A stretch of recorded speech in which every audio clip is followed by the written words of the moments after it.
তারা মিলে একটি যৌথ বিবৃতি দিল এবং সেখানে দুই পক্ষের একটা দর কষাকষির পরে একটা নির্বাচনের সম্ভাব্য একটা সময়সীমা নির্ধারণ করে দেওয়া হলো। এই বিষয়টি রাজনৈতিক অঙ্গনে খুবই দৃষ্টিকটু।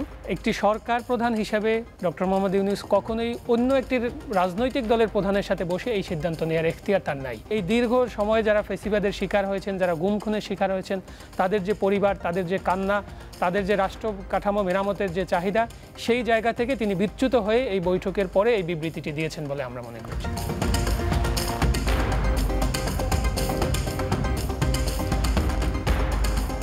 আপনাদের পার্টি তৈরি হওয়ার পরেই ধরেন জুলাইয়ের আন্দোলনের ফলেই তো আপনারা, জি, এর আগে তো আর আপনাদের রাজনৈতিক দল ছিল না, কিন্তু আপনারা এনসিপি এই গুম খুনের বিচার, সংস্কার, নির্বাচন সব বিষয়গুলো নিয়েই তুলনামূলক অনেক অ্যাক্টিভ। আমরা এই গুনখুমের জায়গায় আসে ছোট্ট করে একটু অন্য একটা বিষয়ে যেতে চাই। গতকালকে লন্ডনে একটি বৈঠক হয়েছে, সেটা নিয়ে আপনার পার্টি একটা বিবৃতিও দিয়েছে। সেই বিবৃতির জায়গাটা যদি একটু পরিষ্কার করেন যে তারেক রহমান বিএনপির ভারপ্রাপ্ত চেয়ারম্যান, তারেক রহমানের সাথে উপদেষ্টা মিটিং করেছে। বাংলাদেশে নির্বাচন নিয়ে তো সবার মধ্যে একটা উৎকণ্ঠা আছে, কবে নির্বাচন হবে। বিএনপি এক ধরনের কথা বলেছে, জামাত এক ধরনের কথা বলেছে, আপনারা এক ধরনের কথা বলেছেন। তো একটা আন্তরিক আলোচনার পরে যদি দুই দল বলতে সরকার পক্ষ এবং বিএনপির লোকজন বসে একটা বিবৃতি দিয়েছে, সেটা নিয়েও আপনাদের আপত্তি কেন? জি, ধন্যবাদ। দেখুন, এই জায়গাটি খুব সহজে আমরা যদি বোঝার চেষ্টা করি যে মাননীয় প্রধান উপদেষ্টা তিনি কিন্তু ধারাবাহিকভাবে রাজনৈতিক দলগুলোর সাথে সংলাপ করছিলেন। তিনি বাংলাদেশেও যারা বিএনপির নেতৃস্থানীয় নীতি নির্ধারক ছিলেন, তারাও কিন্তু মাননীয় প্রধান উপদেষ্টার সাথে সংলাপে অংশগ্রহণ করেছেন। কিন্তু যে কারণেই হোক আমরা জানি যে তারেক রহমান তিনি বিএনপির ভারপ্রাপ্ত চেয়ারম্যান, তিনি দীর্ঘদিন ধরে প্রবাসে থাকেন, তিনি কিন্তু দেশে আসছেন না। ইভেন তার মামলা মোকদ্দমা শেষ হয়ে যাওয়ার পরেও তাকে কিন্তু আমরা দেশে আসার কোনো উদ্যোগ দেখছি না।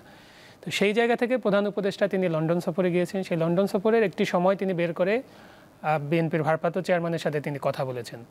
আমরা রাজনৈতিক শিষ্টাচারের জায়গা থেকে এই বৈঠককে ইতিবাচকভাবে নিয়েছি এবং আমরা স্বাগত জানিয়েছি। এটি ভদ্রলোকদের রাজনীতি এভাবেই হওয়া উচিত। আমরা সেটা অতীতেও বলে আসছি, এখনও বলছি, সেই জায়গা থেকে আমরা স্বাগত জানিয়েছি। কিন্তু যেভাবে সরকার পক্ষ এবং আপনি যেটা বললেন যে একটি রাজনৈতিক দল তারা মিলে একটি যৌথ বিবৃতি দিল এবং সেখানে দুই পক্ষের একটা দর কষাকষির পরে একটা নির্বাচনের সম্ভাব্য একটা সময়সীমা নির্ধারণ করে দেওয়া হলো। এই বিষয়টি রাজনৈতিক অঙ্গনে খুবই দৃষ্টিকটু এবং অন্যান্য যে রাজনৈতিক দলগুলো রয়েছে তাদের যে সংগ্রাম, তাদের যে সাধনা, তাদের যে মানুষের প্রতি চাওয়া এবং বিশেষ করে এই জুলাই আন্দোলনের পরে মানুষের যে এজেন্সি তৈরি হয়েছে রাষ্ট্র ক্ষমতার প্রতি, মানুষের যে নিজের ক্ষমতা তৈরি হয়েছে, তার প্রতি এক ধরনের অবজ্ঞা বলে আমরা মনে করছি। কারণ একটি সরকার প্রধান হিসাবে ডক্টর মোহাম্মদ ইউনূস কখনোই অন্য একটি রাজনৈতিক দলের প্রধানের সাথে বসে এই সিদ্ধান্ত নেওয়ার এখতিয়ার তার নাই। আর এটা ওইটা না, কাপড় ধোয়ার একটাই সলিউশন, চাকা অল ইন ওয়ান। এটা আমরা সরাসরি মনে করছি। কিন্তু তার সাথে বৈঠকের বিষয়টিকে আমরা কিন্তু ইতিবাচকভাবে নিয়েছি। কিন্তু একই সাথে আমরা বলে আসছি যে এই যে বিষয়গুলো, যদিও সেখানে সংস্কার এবং বিচারের একটি ইফ বাট এভাবে যুক্ত করা আছে, কিন্তু এই বিষয়টিতে আমরা সন্তুষ্ট হতে পারছি না। কারণ আমাদের যে এই রাজনৈতিক দলটির উঠে আসা, সেটি কিন্তু গণ অভ্যুত্থানের মধ্য দিয়ে উঠে আসা, অর্থাৎ মানুষের কাছ থেকে, মানুষের ক্রাই দেখে, মানুষের যে অংশগ্রহণ, তার মাধ্যমেই কিন্তু আমাদের এই ভলকানো থেকে আমাদের উঠে আসা। আমাদের মানুষের জন্য যে দরদ, আমাদের সংস্কারের জন্য যে দরদ, রাষ্ট্র কাঠামো মেরামতের জন্য যে দরদ, সেই জায়গা থেকে আমরা এটাকে কোনোভাবেই আমরা গ্রহণ করতে পারছি না যে শুধুমাত্র একটি বৃহৎ রাজনৈতিক দল, সে শুধুমাত্র বৃহৎ, আপাত দৃষ্টিতে বৃহৎ, এই কারণেই তার সাথে মিলে একটা সমঝোতায় চলে যেতে হবে, এটা আমরা মনে করছি না। আমরা মনে করছি যে প্রধান উপদেষ্টা এখানে বাংলাদেশের যে মানুষ ছিল, বাংলাদেশের যারা জুলাইয়ে শহীদ হয়েছেন সেই পরিবার, যারা জুলাই আহত হয়েছেন এবং এই দীর্ঘ সময়ে যারা ফ্যাসিবাদের শিকার হয়েছেন, যারা গুম খুনের শিকার হয়েছেন, তাদের যে পরিবার, তাদের যে কান্না, তাদের যে রাষ্ট্র কাঠামো মেরামতের যে চাহিদা, সেই জায়গা থেকে তিনি বিচ্যুত হয়ে এই বৈঠকের পরে এই বিবৃতিটি দিয়েছেন বলে আমরা মনে করছি।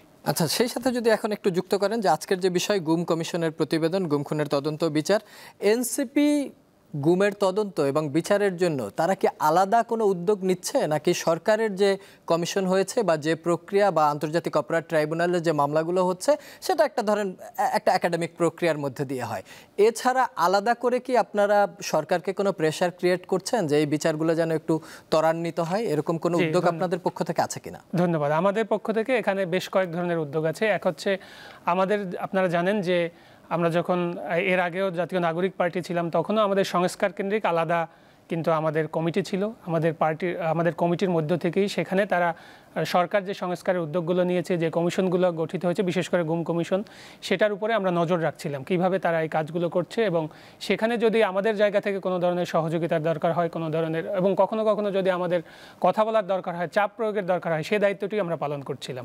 এরপরে আমরা পার্টিতে রূপান্তর হওয়ার পর, জাতীয় নাগরিক পার্টি গঠিত হওয়ার পরেও ফেব্রুয়ারিতেও আমরা কিন্তু আলাদা আমাদের সংস্কারের জন্য আলাদা কমিটি আছে, এবং নিয়মিতভাবে আপনারা দেখবেন যে কথাটি আপনিও বলছিলেন যে অন্যান্য দলের থেকে আমাদের এখানে দরদটা বেশি, কারণ আমরা মানুষের যে দুঃখ, মানুষের যে কষ্ট, মানুষের যে ভোগান্তি, সেগুলোর কাছ থেকে দেখে এসে আমাদের দলটি গঠিত হয়েছে।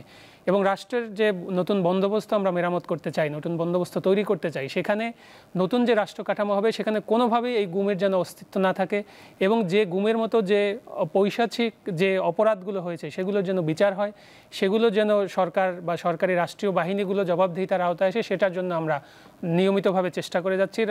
এগুলোর সাথেও আমরা কথা বলছি। এছাড়াও আমাদের পার্টির যে, আপনি জানেন যে আমাদের পার্টির যে লিগ্যাল সেল আছে, সেখান থেকেও আমরা বলেছি যে গুমের শিকার কোনো ব্যক্তি বা পরিবার যদি আইনের আশ্রয় নিতে চায়, এটা শুধু গুমের শিকার ব্যক্তিরাই নয়, যারা জুলাইয়ে আহত হয়েছেন বা এর আগেও ক্যাম্পাসগুলোতে যে ভায়োলেন্সগুলো হয়েছে, গত 13 বছর যারা অন্যান্যভাবে ভিকটিম হয়েছেন, আপনারা জানেন অনেকে ওয়ার অন টেররের পরে যে এখানে নানানভাবে সন্ত্রাসবাদীদের ধরা হচ্ছিল বিভিন্ন নামে, অ্যান্টি টেরোরিজম অ্যাক্টে, তাদের সেখানে যারা ভিকটিম ছিলেন তারাও যদি কোনো আইনের আশ্রয় নিতে চান বা ক্ষতিপূরণের আওতায় আসতে চান, তাদেরকেও আমাদের লিগ্যাল সেলের পক্ষ থেকে সরাসরি আমরা সহযোগিতা করছি।